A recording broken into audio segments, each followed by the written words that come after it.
আসসালামু আলাইকুম এভরিওয়ান। আমি মোহাম্মদুল্লাহ রাসেল আছি তোমাদের সাথে হ্যাকজার প্ল্যাটফর্ম 2.0 থেকে। আমরা ইতিমধ্যে আমাদের হ্যাকজার প্ল্যাটফর্ম 2.0 থেকে আমাদের অনলাইন ক্লাসের কার্যক্রম শুরু করে দিয়েছি। আজকে আমাদের অনলাইন ক্লাসে প্রথম পার্টে আমরা শিখব ভরবেগের সংরক্ষণশীলতা নীতি নিয়ে। তো আমরা প্রথমে দেখে নিচ্ছি আমাদের ভরবেগের সংরক্ষণশীলতা নীতির সংজ্ঞাটা। সেটা হচ্ছে যদি কোনো বস্তু বা সিস্টেমের উপর বাহ্যিক বল প্রয়োগ না করে তবে ওই বস্তু বা সিস্টেমের মোট ভরবেগ সর্বদা সমান থাকবে। তার জন্য আমরা প্রথমে একটা উদাহরণ দেখে নিই। হচ্ছে যদি দুটি বস্তুকে একে অপরের সাথে সংঘর্ষ করে, যদি দুটি বস্তু একে অপরের সাথে সংঘর্ষে লিপ্ত হয় বা সংঘর্ষ করে, তাহলে সংঘর্ষের আগে এবং সংঘর্ষের পরে মোট ভরবেগ সমান থাকে।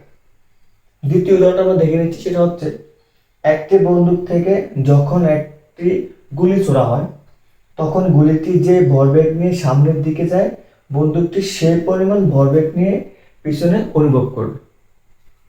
তো আমাদের প্রথম যে উদাহরণটা দেওয়া ছিল, বলছে দুটা বস্তু আমাদের কি হবে, পরস্পর সংঘর্ষে লিপ্ত হবে। লিপ্ত হওয়ার পর তাদের যে মোট ভরবেগ, সংঘর্ষের আগে এবং সংঘর্ষের পরে মোট ভরবেগটা সর্বদা কি থাকবে, সমান থাকবে। আমরা এখন হচ্ছে ভরবেগের সংরক্ষণশীলতার গাণিতিক রূপটি দেখব। সেটা হচ্ছে আমরা যে আমাদের পূর্বে যে প্রথম যে উদাহরণটি দেখেছিলাম, যে যদি পরস্পর দুটি বস্তু সংঘর্ষে লিপ্ত হয়, তাদের পূর্বের মোট ভরবেগ এবং পরের মোট ভরবেগ সর্বদা কি থাকবে, সমান থাকবে। তাহলে আমরা এখন দেখব। দেখো, এখানে আমাদের দুটো বস্তু দেওয়া আছে, একটা হচ্ছে M1 বস্তু, একটা হচ্ছে M2 বস্তু। M1 বস্তুটা u1 বেগে চলাচল করতেছে, মানে u1 আদি বেগে সে চলাচল করতেছিল। আর M2 বস্তু, এখানে একটা বস্তু আছে M2 বস্তুটি আমাদের u2 বেগে চলাচল করতেছে। এটা তাদের সংঘর্ষ পূর্বে ছিল। তারা একটা সার্টেন মোমেন্টে গিয়ে বা একটা সময় গিয়ে তারা কি হলো, সংঘর্ষে লিপ্ত হলো। সংঘর্ষে লিপ্ত হয়ে তারা সংঘর্ষে লিপ্ত হওয়ার পর তাদের ব্যাগ হয়ে গেল, এখানে আসলো। এটা সংঘর্ষের পরে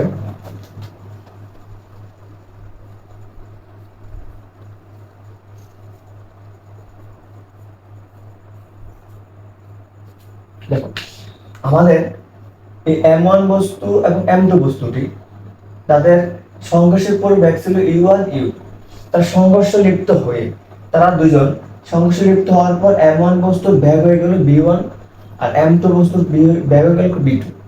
এখন আমাদের এই আমাদের সংরক্ষণশীলতা নীতির সংজ্ঞাটা ছিল যে যে তাদের পূর্বের মোট ভরবেগ এবং পরের মোট ভরবেগ সর্বদা কি থাকবে, সমান থাকবে। তাহলে আমরা এখন দেখি সংঘর্ষের পূর্বের মোট ভরবেগ। এখন সংঘর্ষের পূর্বে আমাদের M1, এখন আমরা এর আগে শিখে নিচ্ছি হচ্ছে আমাদের ভরবেগ কাকে বলে। ভরবেগ হচ্ছে ভর ইনটু বেগের গুণফলকে ভরবেগ বলে। এটা হচ্ছে আমরা সবাই লিখে নিই।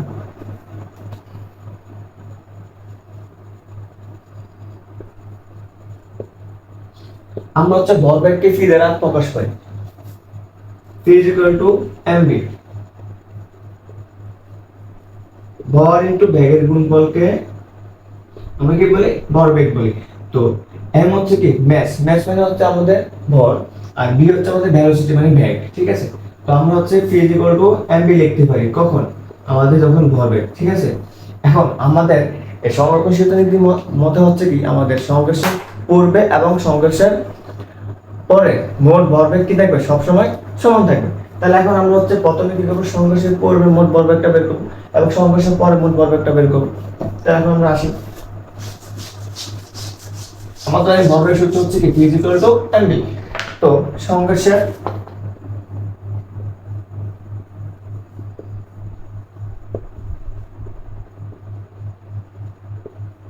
পূর্বে এবং সংঘর্ষ পূর্বের জন্য আমাদের প্রথম যে বস্তুটা M1 বস্তুর জন্য আমাদের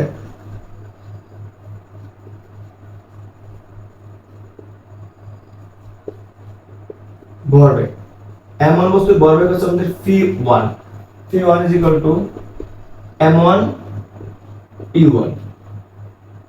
এটা মুছে দিচ্ছি, ঠিক আছে।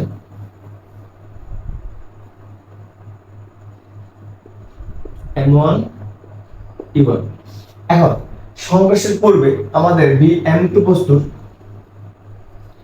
বস্তুর ভরবেগ v2 = m2 u2। তাহলে এখন আমাদের আমরা হচ্ছে কি সংঘর্ষের পূর্বে মোট ভরবেগটা বের করে ফেলি। তাহলে সংঘর্ষের পূর্বে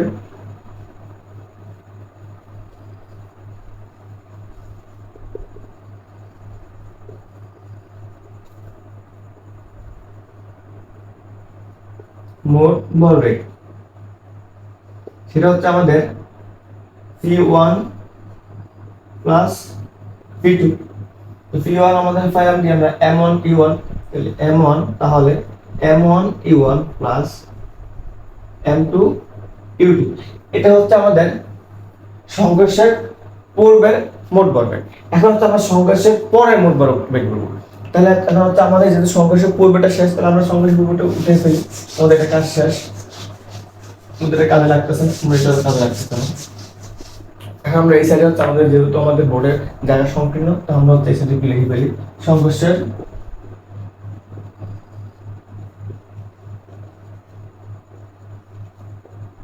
পরে। তো সংঘর্ষের পরের জন্য আমার m1 বস্তুর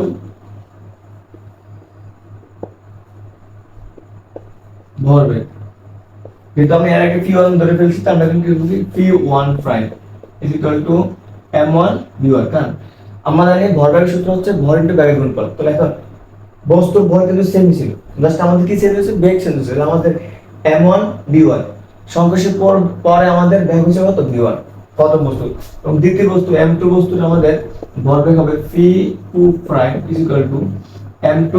এখন কি হবে, নিশ্চয়ই v2, কারণ আমাদের দ্বিতীয় বস্তু সংঘর্ষের পরে বেগ হচ্ছে কত, v2।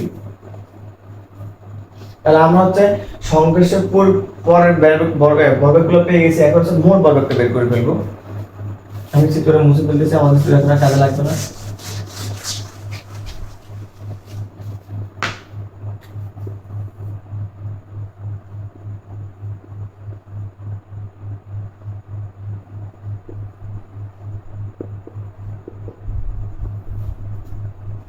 পরে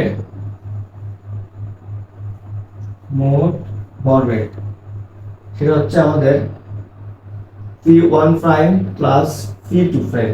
এটা আমরা p2 প্রাইম পেলাম। আমরা এখন করি p1 প্রাইম পেলাম কি আমরা m1 v1, m1 v1 plus m2 v2। এখন দেখো আমরা হচ্ছে আমাদের সংঘর্ষের পরে মোট ভরবেগ পেয়ে গেছি এবং সংঘর্ষের পূর্বে মোট ভরবেগ পেয়েছি।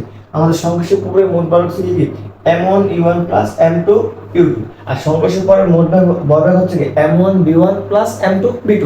এখন হচ্ছে আমাদের যে ভরবেগের সংরক্ষণশীলতা নীতি ছিল কি, আমাদের সংঘর্ষের পূর্বে এবং সংঘর্ষের পরে মোট ভরবেগ সবসময় কি থাকবে, সমান থাকবে। তাহলে আমরা এখন কি করব, আমাদের ভরবেগের সংরক্ষণশীলতা গাণিতিক রূপে লিখে দেই। আমাদের শুধু নিচে কাজগুলো লাগবে, লিখে দিলাম।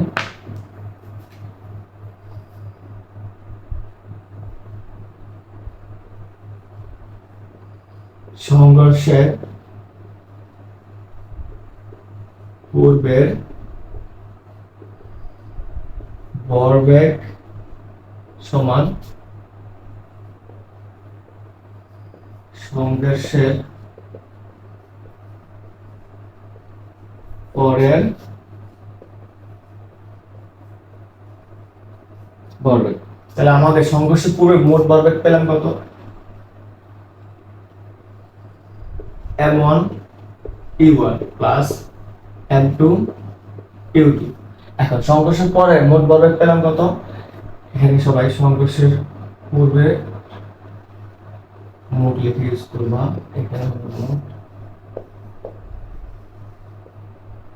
আমাদের সংঘর্ষের পূর্বে মোট ভরবেগ হচ্ছে কত, m1 e1 plus m2 u2 is equal to m1 v1 plus m2 v2।